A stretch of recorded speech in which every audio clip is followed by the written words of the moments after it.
Good afternoon. I'm George Latimer, Westchester County Executive. This is Tuesday, August 11th, and we wanted to provide an update after yesterday of the issue of power outages here in Westchester County. We do a once-a-week update on COVID, and so yesterday we tied in the power outage issue, but today we're going to touch on power outages, one other issue. I'll be relatively short in the update and then take any questions that you may have. So statistically, as of 12 noon today, we continue to have a significant number of people without power in the Con Edison service area. Our 12 noon number is 7,049 customers that are still out without power. That is out of a total base of 360,000 customers countywide, but this is day 7 of the crisis. It happened a week ago today, just about at this time, that the hurricane came through our area. And to take you back from time frame yesterday I reported on 12 noon numbers for Monday. Con Edison had 18,975 out as of 12 noon yesterday. 9 p.m. last night, that number dropped to 10,697. This morning at 9 a.m., 7,365. And then at 12 noon, 7,049. That's still a significant number out that is yet to go. NYSEG, which serves a number of communities in the northern part of the county, are functionally back on. There may be some individuals that are still not on yet in the NYSEG service area, but fundamentally they have restored all the power.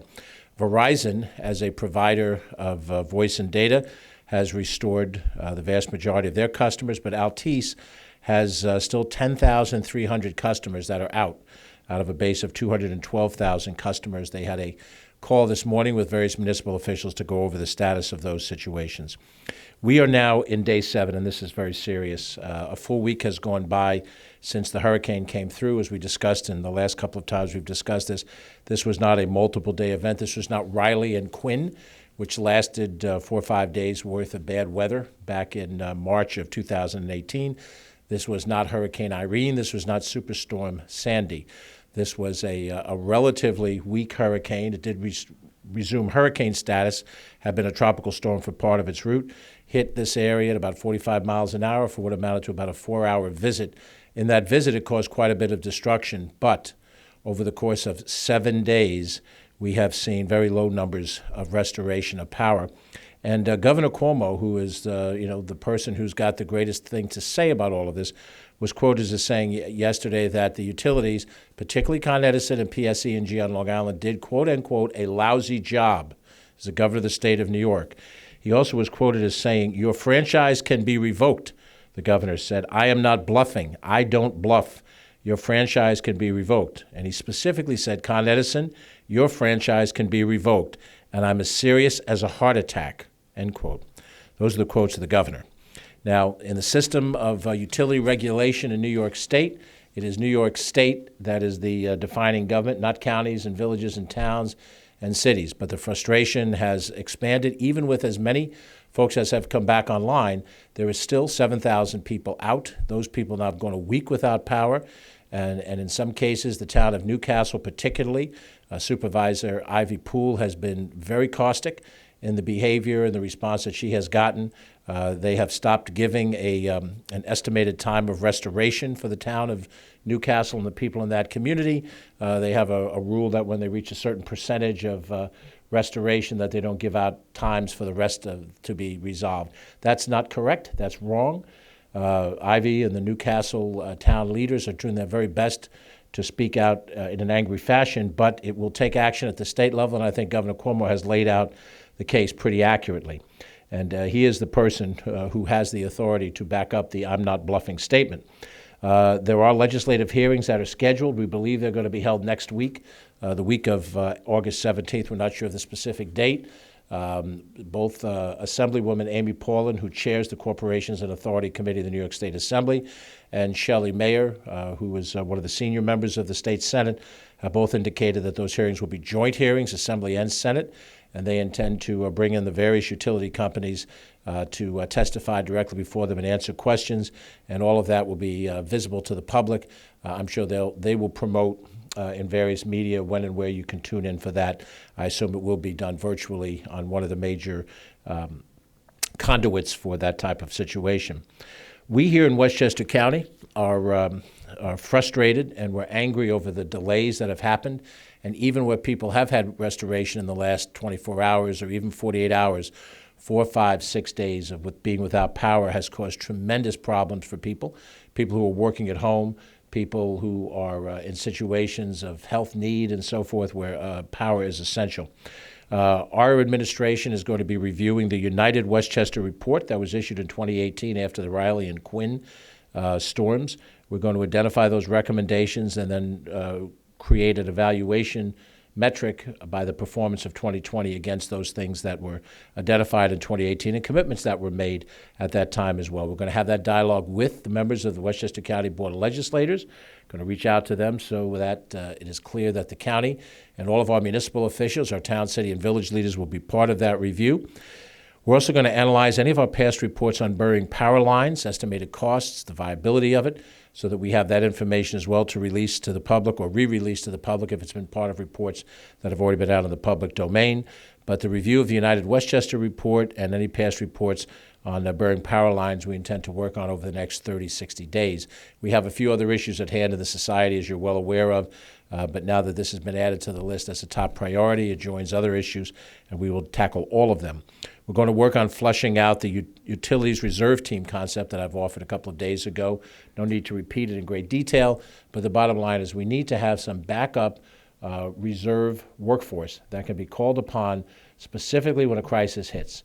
That is what happens in other situations when we're fighting fires, when we deal with police actions and so forth, that there are additional resources that can be called on, and we absolutely have to have that if we're going to respond properly to the next hurricane or the next surprise incident that hits us. I think we're going to work very hard to lay out alternatives and discuss advocacy for customer compensation for having lost power. There is some food reimbursement situations now, but I think we've reached the point at which we need to see reductions in people's utility bills to compensate for the loss of power. If you do not have power over an extended number of days, you should not be billed for that power. And there may be a fixed cost every month, but that will have to be eaten by the corporate bottom line in order to do right by its many customers. And that affects a lot of people, and a lot of people are going to have to pay a full electric bill having not gotten a full month of service. That's not fair. That needs to be addressed. We now reach a point in weather where we expect hot and humid conditions. This is the middle of August. The temperatures will be near 90 degrees. The heat index will take us up to about 95 degrees. There is a 20% potential for showers and thunderstorms in part of the day. But generally, in a humid period of time, the thunder showers don't really relieve us of the heat. So for those people that are still without power, they're going to be suffering with significantly warmer weather, and that is unfortunate, and it's not fair. It's not fair to them as individuals. It's not fair to us as a community. There are cooling stations established by many to most of the municipal governments. Those cooling stations will generally operate during daylight hours, so that if a person is in a home setting where there's no air conditioning, no electricity for a fan, that they will be able to go to the cooling center, spend a few hours, a little more relaxing environment, but they will not be overnight centers, so we'll have to use that during the day. We will establish a list of those on our Westchester County Government Facebook page, and I believe on our website as well, so that if you want to check to see what community you live in, you can go to our website or to our Facebook page, Westchester County Government. You'll see a long listing of those centers. You can also call your local government if you have cell service. If you're without power, you have cell service. Call your local government, and they'll tell you which location in their community. They generally are the facilities that are used for senior citizen recreational programs. So if you live in a community and you're familiar with that main community center, recreation center in your community, that's most likely where the cooling center is going to be. All of our Westchester County parks have reopened. We have power now at our beaches and our pools. So if you need to cool off, our 2 beaches and our 4 pools are all open and ready for your use. They do close, though, in the evening, 6:30 or so, I believe, is the closing time. So that will be relief during the course of the day. All of that a necessary situation. We have a breakdown by community of the outages for Altice. If anyone in the press wants to have that, we'll be happy to release it to you, so you can see how it breaks down by municipality.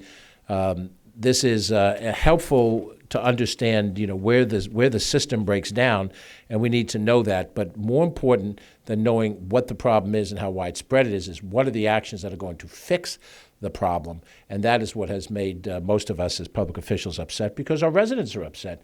They call us continually. They can't reach always the utility. They can't reach a senior executive within a utility. They can reach their councilman. They can reach their county legislator.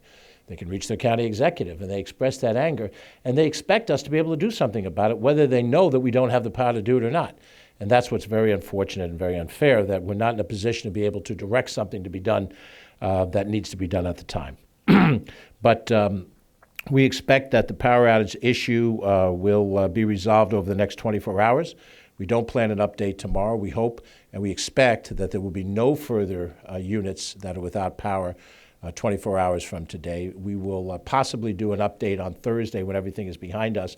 I think the focus now is going to be what I just said a few seconds ago. We at the local level are going to analyze the recommendations that were made in 2018. We're going to discuss it and kind of codify it and sort of track how well those metrics were met. The state government now is going to take front and center responsibility. Up to now, it's been the local governments that have the responsibility to clear the wood and make sure that the impediment is out of the way so you can reestablish power.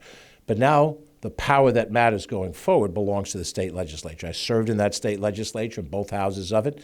The Assembly and the Senate have an important voice. They can bring out these issues to the public scrutiny. And then, of course, the governor has indicated already through the PSC that he intends to be very severe in the way he approaches these things. This is not to be severe just to be attracting public attention. People have suffered, and they've suffered seriously. They hadn't suffered seriously after the first day and a half. It was a major inconvenience. But by day 3, day 4, day 5, day 6, day 7, it now becomes a problem. And there has to be an accounting as to why these things happened, and the accounting has to attach to it some sort of sanction. And the sanction has to be for those decisions made now and the kind of curative actions for the future, because we've done this before. And I've been in this office for slightly over 2 years. I went through all of this in the Riley Quinn experience in March of 2018. Here we are again, same situation, and it happened well before I became county executive. So I think the question now is how will we analyze it at the state level, and what actions will be taken at the PSC, and then what do we do to change these things? And I really do believe, as I've said a couple times before, the single biggest problem here is that you're not staffed properly in the utilities. You have cost cut for your economic reasons, but by cost cutting, reducing workforce, reducing benefits, pensions, whatever else goes with that workforce, you've reduced the ability to respond to these crises. However infrequently they may be, there has to be a credible response to them. And it can't be a 7-day waiting period. And so that is what we're looking at going forward. I want to mention one other issue that is of a timely nature. It had its central attention a few weeks ago, but it's still with us as something that we're working on, and that is the issue of police reform and reinvention. We've created a task force a month and a half ago.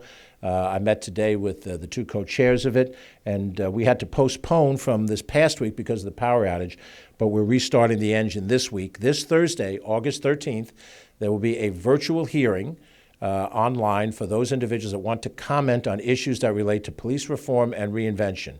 6 p.m. to 8:30 p.m. will be the virtual hearing, virtual public hearing. We will have a second round on Tuesday, August 18th, a week from today. There will be a virtual hearing that night as well from 6 p.m. to 8:30. And in addition, on that night, a week from tonight, we will have in-person sites in 5 locations around Westchester County for people to come in person, socially distanced, wearing masks when they're in close proximity to each other, where people can testify in person on the issue of police reform and reinvention. Those 5 sites are the Riverfront Library in Yonkers, the Field Library in Peekskill, the Mount Kisco Library, the New Rochelle City Council Chambers on North Avenue, and the Quaropus Board of Elections Conference Room, which is right here on the corner of Court and Quaropus in downtown White Plains. So in White Plains, New Rochelle, Mount Kisco, Peekskill, and Yonkers, a week from tonight, you'll be able to come in person to testify. You can testify virtually Thursday night of this week, Tuesday night of next week from 6 to 8:30. If you'd like information on the links that will get you to the forum, whether to comment or to view, you may email policereformtf at westchestergov.com. And westchestergov.com is the site of our website. You'll find a link on Facebook as well, and there'll also be a call-in number if you want to participate only by voice and not by video, which you're entitled to do. And the police reform issue is very important. It's an issue that we have to deal with, and we know that alongside the COVID issue and the financial issue, now the power issue, we've got many things on our plate, but we'll try to deal with all of them as intelligently, as rationally as we can. So with that, I'm going to stop. I have no further updates for you. I'll open it up to any questions from the members of the press, those who took the time to be in the room. I'm happy to take your questions first, and if not, we'll go to any remote questions that we have. And so we're satisfied for the moment. As we stand now, we will continue to track numbers of outages. Certainly you're welcome to contact Catherine Chaffee of our team, and she will be happy to give you whatever we have as the most recent figures. As I said, we don't plan an update tomorrow. We suspect, we hope that this will be concluded by tomorrow, but we may be back on Thursday to make some general assessments with everybody. So with that, we thank you for the attention. I'm George Latimer, County Executive. Have a good day and stay safe.